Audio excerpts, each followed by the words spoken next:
Hello everyone and welcome. आज के हमारे इस वीडियो में हम बात करने वाले हैं मीटरिंग यूनिट के बारे में और रेल के प्रेशर सेंसर के बारे में। तो जितने भी लोग हमारे मैकेनिक भाई हैं जो गाड़ी पे काम करते हैं या जो पंप वाले हैं जो गाड़ी पे जाके चेक करते हैं कि कभी कभी ऐसा होता है काम करने के बाद दिक्कत आती है या गाड़ी किसी प्रॉब्लम की वजह से आती है, तो उस समय गाड़ी को बहुत अच्छे से चेक करना होता है।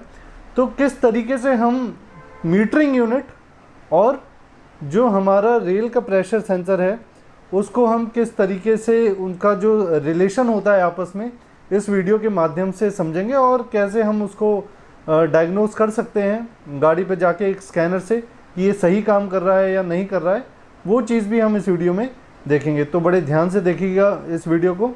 तो चलिए स्टार्ट करते हैं।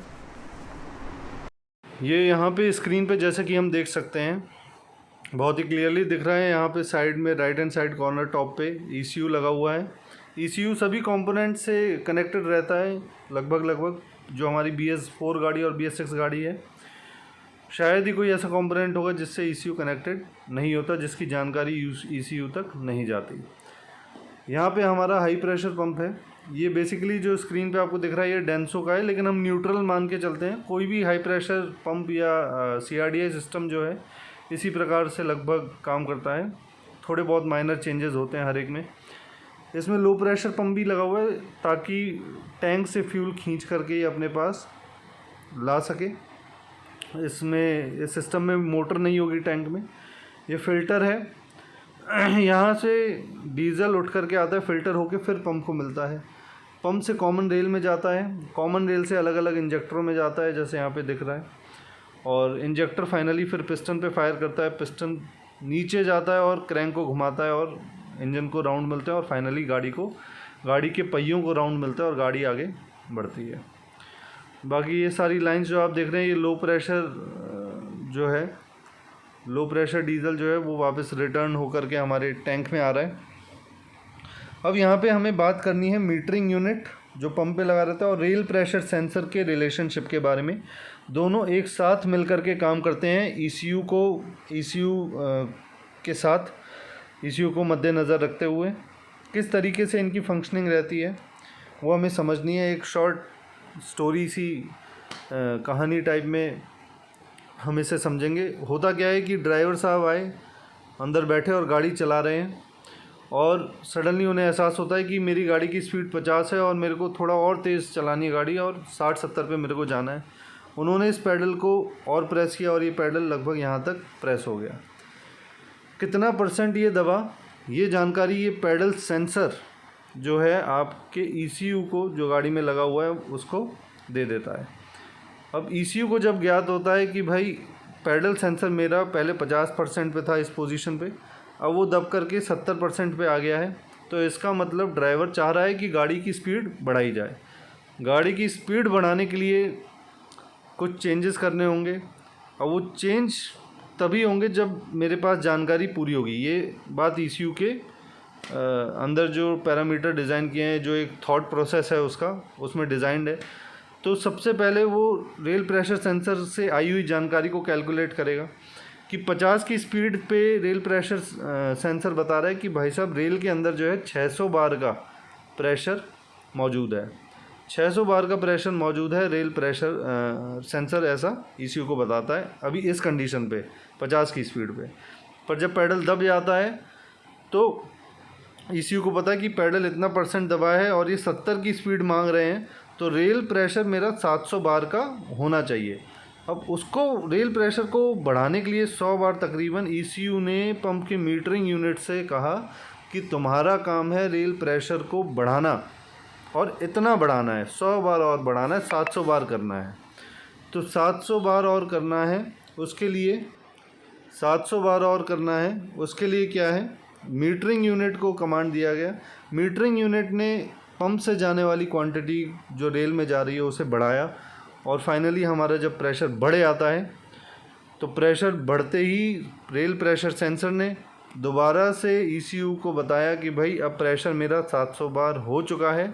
प्रेशर 700 बार हुआ और इंजेक्टर पे जाने वाली पल्स, इंजेक्टर DC पे काम करता है, पल्स पे काम करता है। ECU के अंदर मौजूद ट्रांजिस्टर जो है डीसी को पल्सेटेड डीसी जैसे कहेंगे, तो वो सप्लाई करता है हमारे इंजेक्टर को। इंजेक्टर में 30 वोल्ट से लेकर के 80 वोल्ट तक सप्लाई जाती है, और ज़्यादातर ये वोल्टेज जो है आपका 47 से 51 वोल्ट के बीच में ही बना रहता है।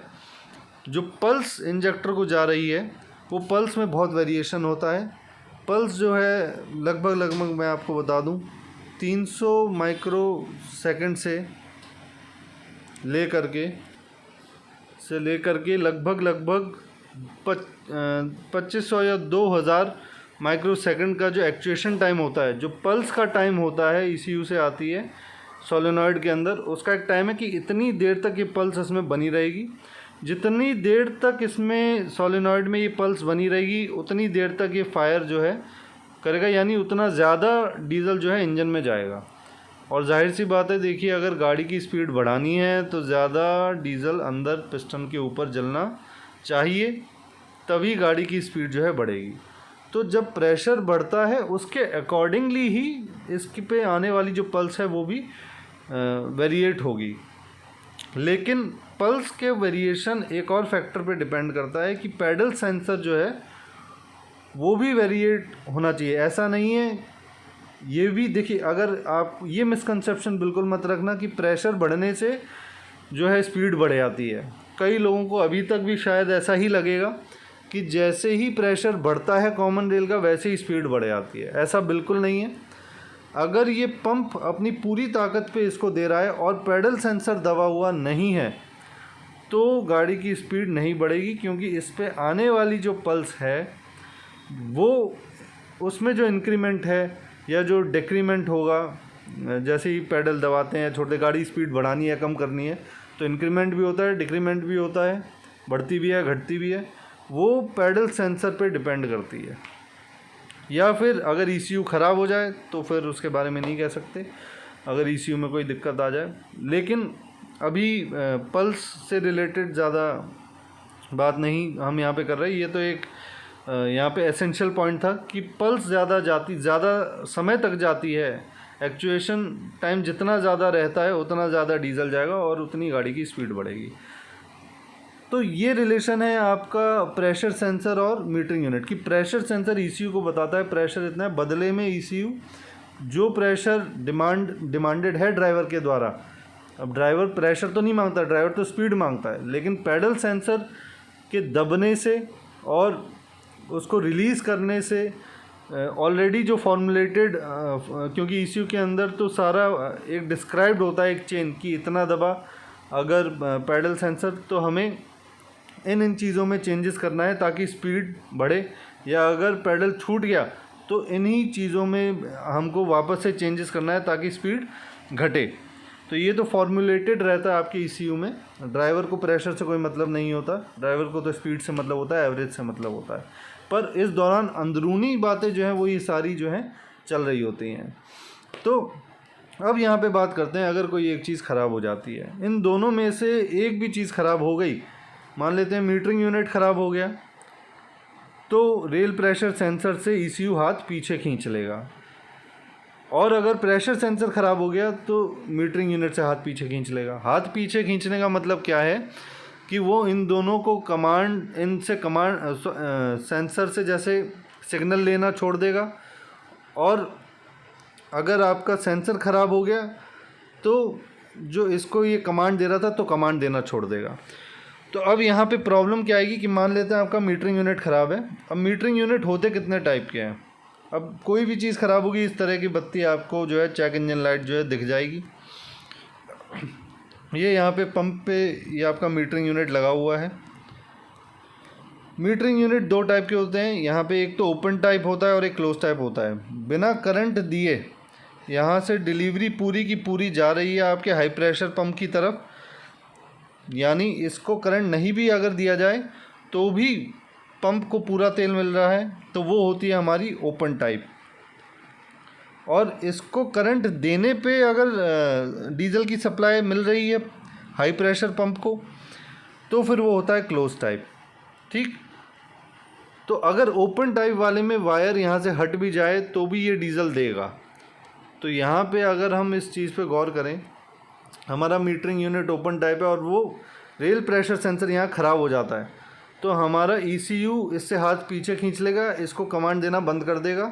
यानी इस मीटरिंग यूनिट पे यहाँ पे तार लगा हुआ है या नहीं लगा हुआ है एक ही बात है, तो वो पूरा का पूरा तेल जो है रेल में देना चालू कर देगा और प्रेशर हो जाएगा हाई। जैसे कि अभी मैं आपको एक वीडियो के माध्यम से दिखाता हूँ। इस वीडियो को आप देखें, ध्यान से देखना।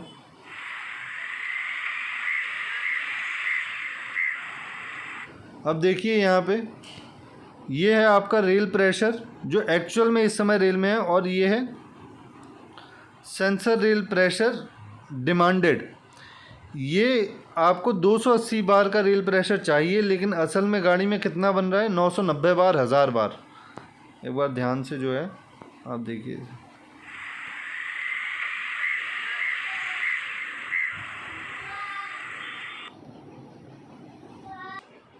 तो इस समय क्या है, रेल प्रेशर आपको जितना चाहिए, जैसे यहाँ पे 270-80 बार दिखा रहा है और 990 बार है, तो रेल प्रेशर ज़्यादा बन रहा है, जिसकी वजह से अब बिना पैडल दबाए है ये कि रेल प्रेशर ज़्यादा बन रहा है।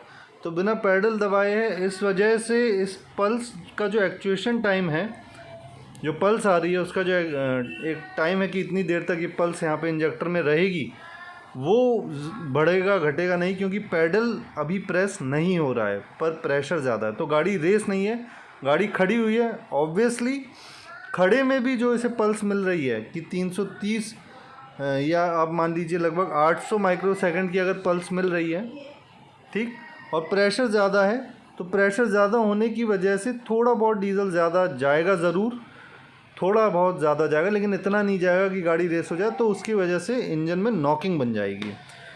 और यही अगर हमारा मीटरिंग यूनिट क्लोज टाइप है तो ये गाड़ी जो है स्टार्ट होना बंद कर देगी, क्योंकि यहाँ से ये हाथ जो है हमारा ECU मीटरिंग यूनिट से खींच लेगा, तो फिर ये आगे तेल देना बंद कर देगा, तो हमारी गाड़ी स्टार्ट होना बंद कर देगी। तो इसीलिए कई गाड़ियाँ जिसमें रेल प्रेशर सेंसर ख़राब है तो वो स्टार्ट नहीं होती, कई गाड़ियाँ जिसमें सेंसर ख़राब हो जाता है वो नॉकिंग करने लग जाती है। और अगर इसका हम उल्टा देखें, अगर मीटरिंग यूनिट ख़राब है तो भी इस सेंसर के जो प्रेशर यहाँ पे जा रहा है उसका कोई मतलब नहीं है, क्योंकि ECU इसको वैरी नहीं कर सकता। इसको कमांड अगर देगा भी मीटरिंग यूनिट को, तो मीटरिंग यूनिट कोई हरकत करने नहीं वाला है।